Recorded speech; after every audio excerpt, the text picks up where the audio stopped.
They were a year ago, but all will be okay. I move on each and every day. The past is where it stays, way back a year ago. I've changed for the better this time. Oke, kita mau kumpul-kumpul bareng anak-anak Maluku. Bismillah. Hari lagi beli buah. Astagfirullahaladzim. Tawakan. Oke. Mariam lagi kuning-kuning sama Umi sama Abi, guys. Jadi lagi di mana?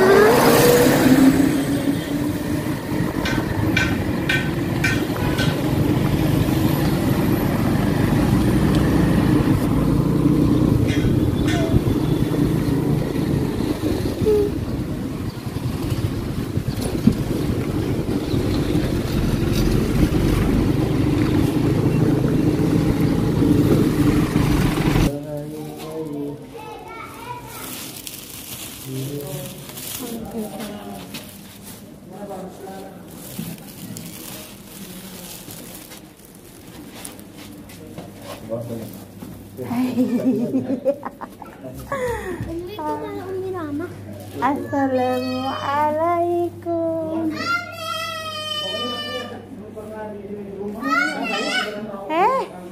Kenapa teriak-teriak? Puisi dan masyarakat sebelah. Ya. Tanpa memangnya hormat, terima kasih telah sibuk ya menyaksikan hadir di acara singkat ini. Sebenarnya ini belum persiapan yang matang ya, karena tiba-tiba kan. Jadi kita kumpul seadanya dan insya Allah kita akan mendengarkan nasihat dari senior kita, autor kita dari Bang Hanif. Beliau hasil dari kita, tapi tetap di Palestina. Dan beliau sering keluar masuk Indonesia. Jadi mumpung beliau lagi hadir di sini, ya kan? Kita sekarang di Mahat naik ke kelas 2 Ahmad di sana, Ahmad. Ahmad perkenalan di sana, Ahmad.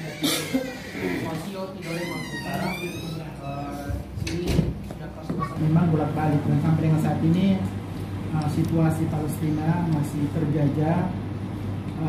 Alhamdulillah kita di sini bisa duduk dengan situasi ada AC, ada listrik, ada air minum yang layak kita konsumsi.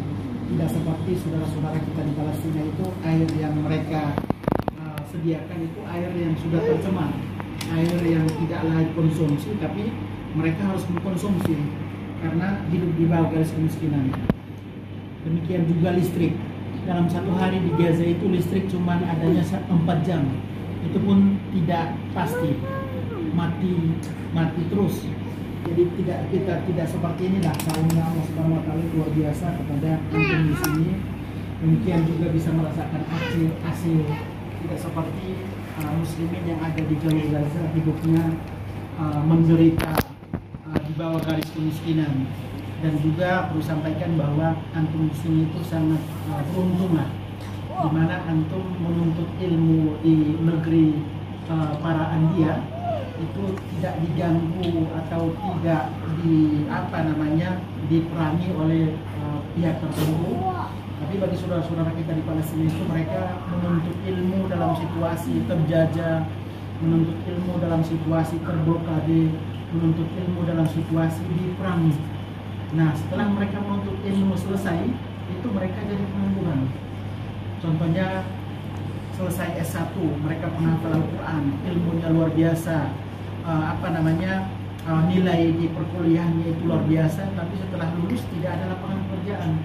Akhirnya mereka jadi pengangguran. S1 banyak pengangguran, S2 banyak pengangguran, sampai ke tingkat dokter pun ada yang jadi pengangguran di Palestina. karena kan di sana tidak ada lapangan pekerjaan kan. Jadi dalam 4 tahun 1 kali lulus, dari jumlah sekitar 40.000 mahasiswa Palestina lulus di Gaza, hanya 10% yang mendapat kesempatan untuk bekerja. Jadi dengan adanya situasi dijajah, diblokade, ini menjadi menjadi ibrah bagi kita, hikmah bagi kita, bahwa ternyata saudara-saudara kita di Palestina itu tidak seberuntung kita. Makanan pun sangat sulit untuk mereka dapatkan, karena kan hidup terjajah, hidup terblokade. Itu makanan masuk ke Gaza itu pun harus atas izin dari pihak penjajah. Contohnya nih, air yang harus mereka konsumsi, air yang bersih masuk ke Gaza itu harus atas izin dari pihak otoritas penjajah Israel. Makan kami, minum kami, pakaian yang kami pakai, handphone, semuanya itu dipasok oleh pihak Israel.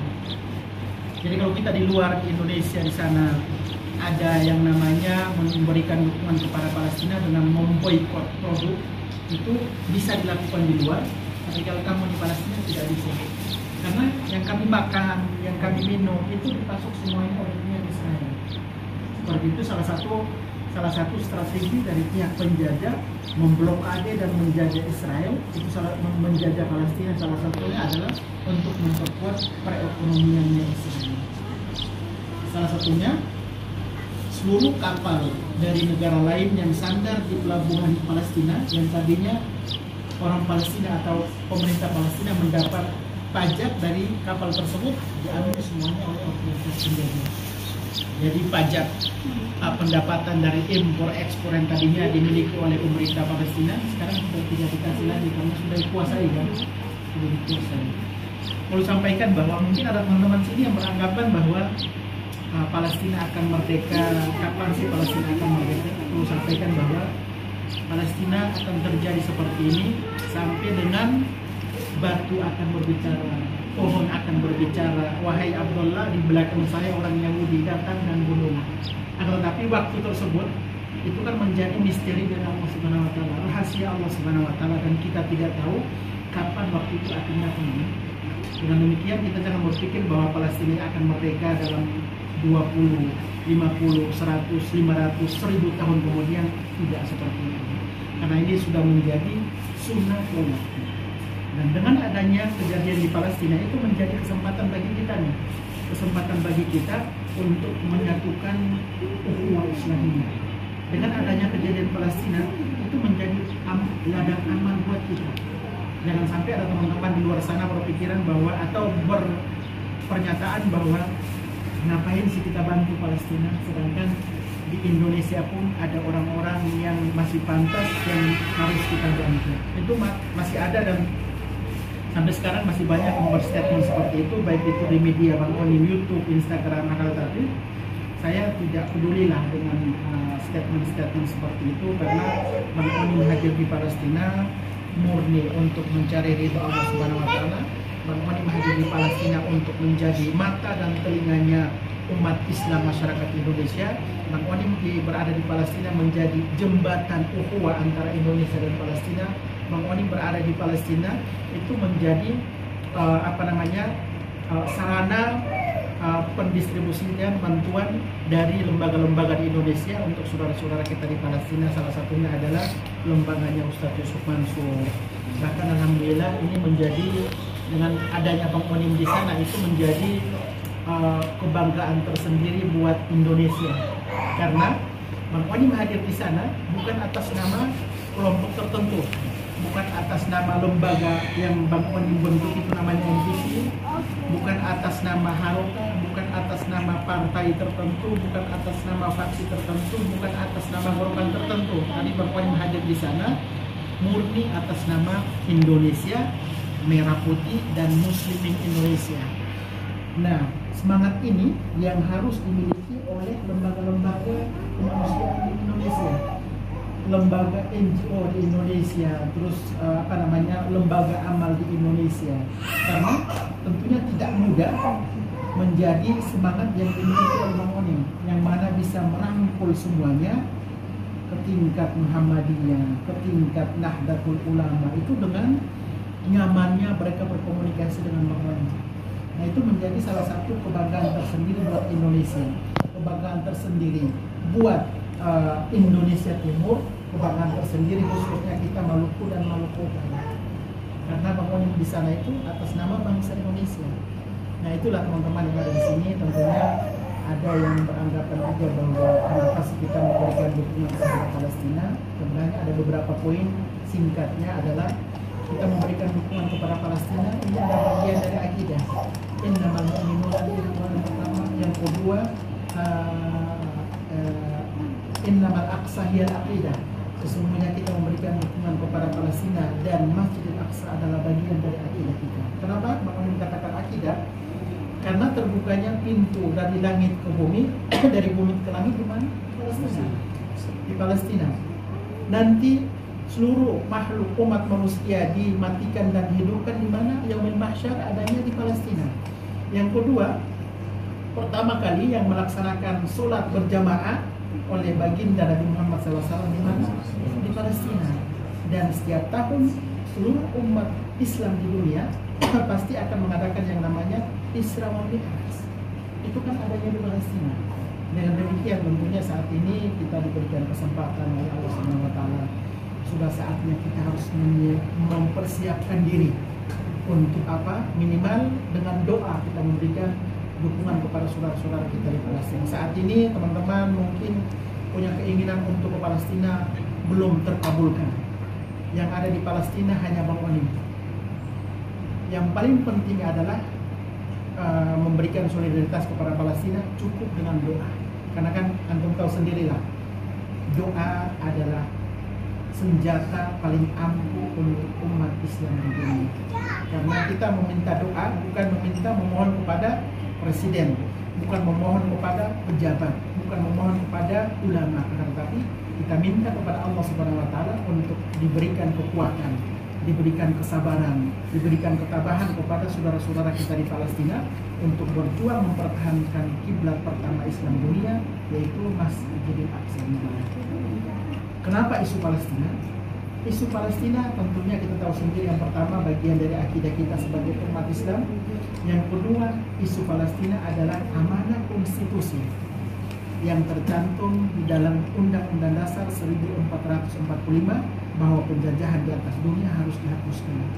Jadi siapapun masyarakat Indonesia, baik Islam maupun Kristen maupun Buddha, itu punya tanggung jawab dan kewajiban untuk memberikan dukungan kepada Palestina, karena ini menjadi hutang budi bangsa Indonesia terhadap saudara-saudara kita di Palestina. Kenapa hutang budi? Ternyata salah satu negara yang memberikan dukungan kemerdekaan Republik Indonesia, negara kita nih, negara kita yang sudah merdeka 75 tahun, yang pernah memberikan dukungan kemerdekaan yang pertama Mesir, yang kedua orang Palestina. Dengan demikian, antum nih semua masyarakat Indonesia, Islam dan Kristen itu punya kewajiban memberikan dukungan kepada saudara-saudara kita di Palestina. Jangan sampai beranggapan bahwa isu Palestina adalah isu agama Islam dan Kristen. Tidak seperti itu. Perlu sampaikan bahwa masyarakat Indonesia harus belajar makna toleransi antar agama pada orang Palestina. Kenapa saya katakan demikian? Sekitar 4 tahun lalu itu penjajah Israel menutup Masjidil Aqsa Mubarak dan melarang umat Islam sholat di Masjidil Aqsa Mubarak.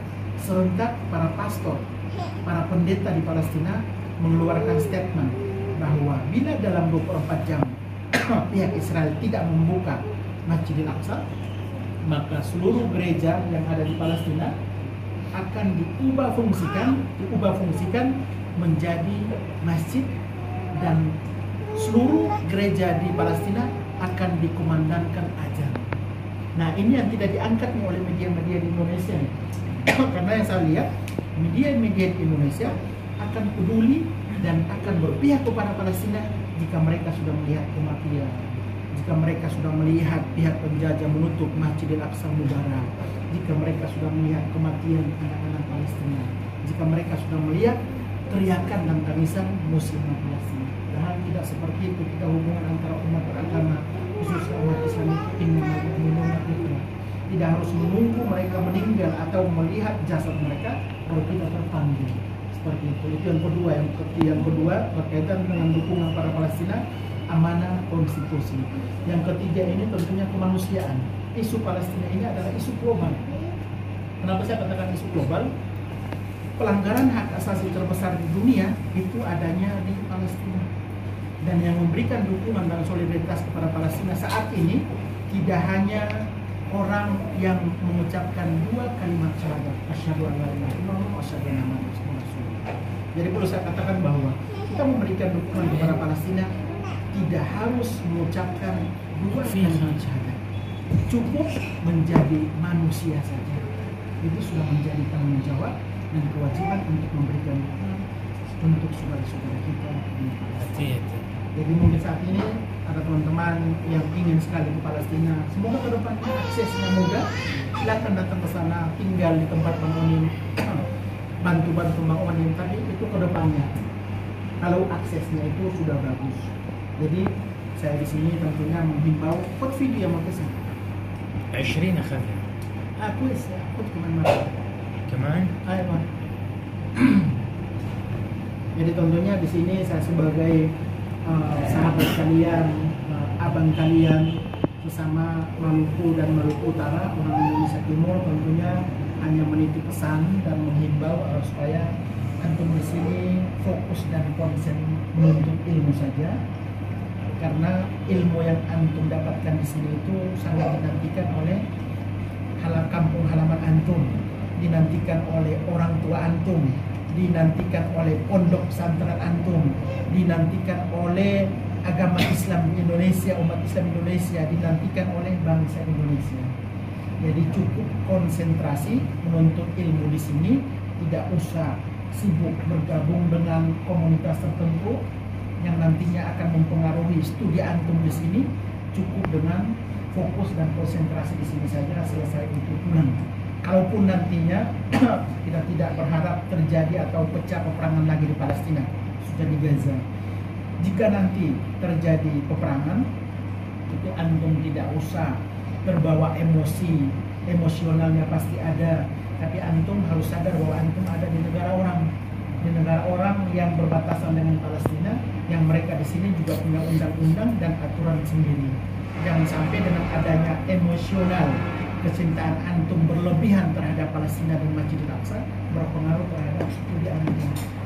Jadi nanti kalau contohnya terjadi peperangan, cukup antum berkoordinasi dengan teman-teman PPMI yang insya Allah nanti perlu sampaikan bahwa lembaga yang dibentuk oleh saya, Bang Onim, akan akan menghadirkan balai pengobatan gratis, yaitu klinik gratis bagi mahasiswa Indonesia di Mesir. Namanya klinik NPC PPMI gratis. Jadi itu rencana nanti di markasnya PPMI.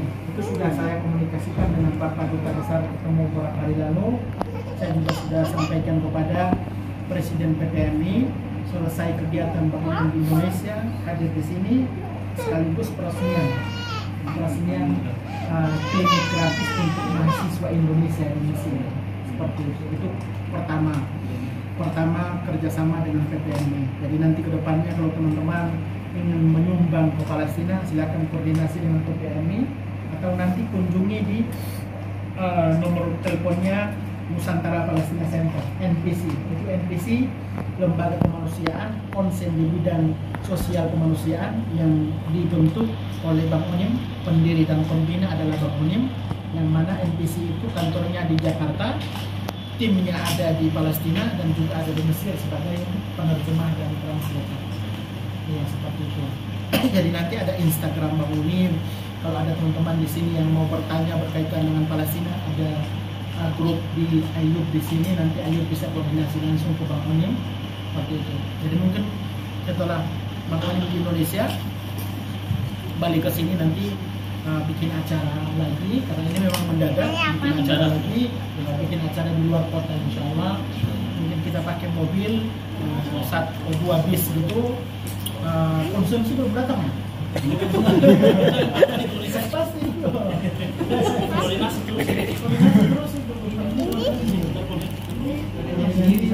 terus konsumsi juga dari sini, kita keluar kota. Nah, nanti dari luar kota itu kita bisa tadabbur alam, kita bisa silaturahim berlebihan, terus share tentang pengalaman antum, share tentang ilmu antum ke Bang Onim. Bang Onim juga sampaikan berkaitan dengan semangat dan memotivasi menjadi aktivis kemanusiaan tidak harus di Palestina. Antum di Indonesia pun bisa menjadi aktivis kemanusiaan, memberikan dukungan bagi saudara-saudara kita di Palestina. Jadi mungkin yang saya sampaikan, semoga antum di sini diberikan kemudahan dalam menuntut ilmu, diberikan kesehatan panjang umur, dan baru selesai imtihan sekarang ya. Baru selesai imtihan, pokoknya saya berharap semoga studi antum di sini berjalan lancar sampai dengan pulang ke Indonesia. Tidak hanya kita menjalin silaturahim di sini, tidak hanya di media sosial, tapi nanti kalau pulang di Indonesia pun bisa silaturahim tetap terjalin, insyaallah. Karena antum tahu sendiri, sebuah karunia dan nikmat Allah Subhanahu wa taala itu tidak hanya dalam bentuk madiyah, tidak hanya dalam bentuk uang, tidak hanya dalam bentuk harta, tidak hanya akan tetapi ini nih yang tadinya Bang Onim tidak kenal dengan antum, tidak kenal dengan antum, tapi ini sebuah ukhuwah luar biasa yang dianugerahkan oleh Allah Subhanahu wa taala kepada kita, Maluku dan Maluku Utara. Semoga kedepannya jumlahnya semakin banyak, kita bisa membentuk sebuah komunitas keluarga Maluku dan Maluku Utara. Nanti di situ di dalamnya ada Bang Onim mungkin jadi penasehat, dan saya juga sebenarnya belum paham nih. Ini ada di YouTube Bang Onim, ada juga di YouTube teman-teman. Semoga pejabat-pejabat baik itu wali kota, gubernur Maluku dan Maluku Utara, ada juga wali kota Ambon, terus Ternate dan Tidore. Ini kita usahakan nih, semoga kedepannya Maluku dan Maluku Utara itu punya kekeluargaan tersendiri dan juga punya punya asrama sendiri. Nah, ini di sini mungkin ada Bapak Bapak Gubernur Maluku Utara, Bapak Kiai Haji Gani. Semoga bisa mendengar suara kami di sini. Mungkin apa yang disampaikan ini menjadi jeritan hati antum kali ya. Curhatannya teman-teman mahasiswa Maluku dan Maluku Utara yang Bang Onim sampaikan. Jadi semoga para pejabat anggota parlemen, para pejabat di komisi di daerah, terus wali kota, juga bupati dan juga bapak gubernur, ini ada anak-anak antum nih, anak-anak bapak yang ada di negeri para nabi di Kairo, Mesir. Nah, kedepannya semoga di YouTube Bang Onim ini bisa tersebar dan bisa didengar langsung oleh para pejabat di Maluku dan Maluku Utara.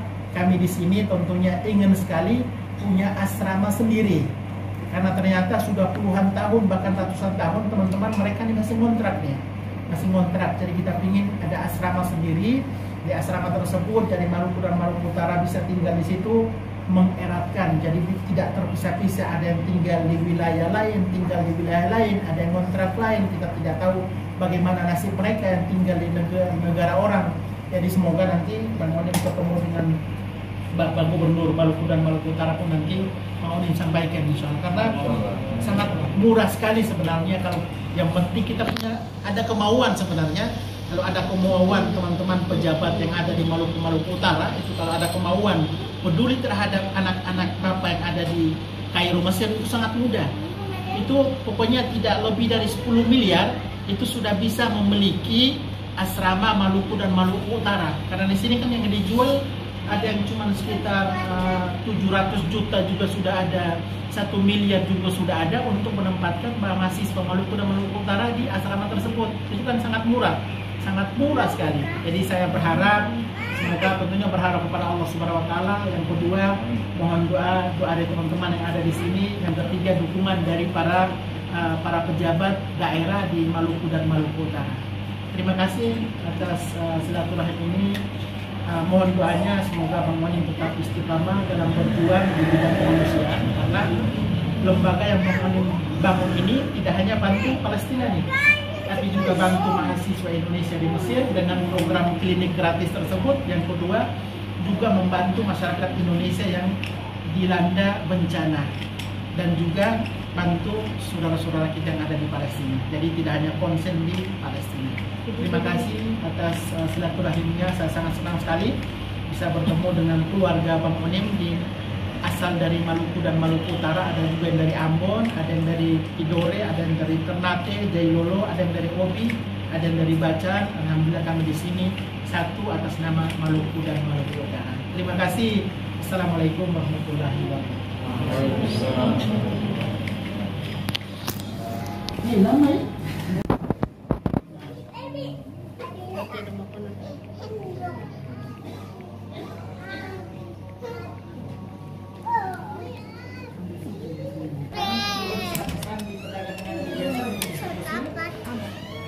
Opsi kedua, kalau bantuan yang besar itu harus pesan duluan.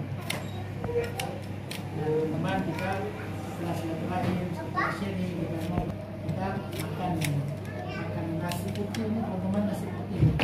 Ini nasi putih. Terus juga ini ada es teh manis. Yusuf. Ada es teh manis, terus juga ada ini ikan bakar dabu-dabu. Ya, ini ikan bakar dabu-dabu. Masya Allah.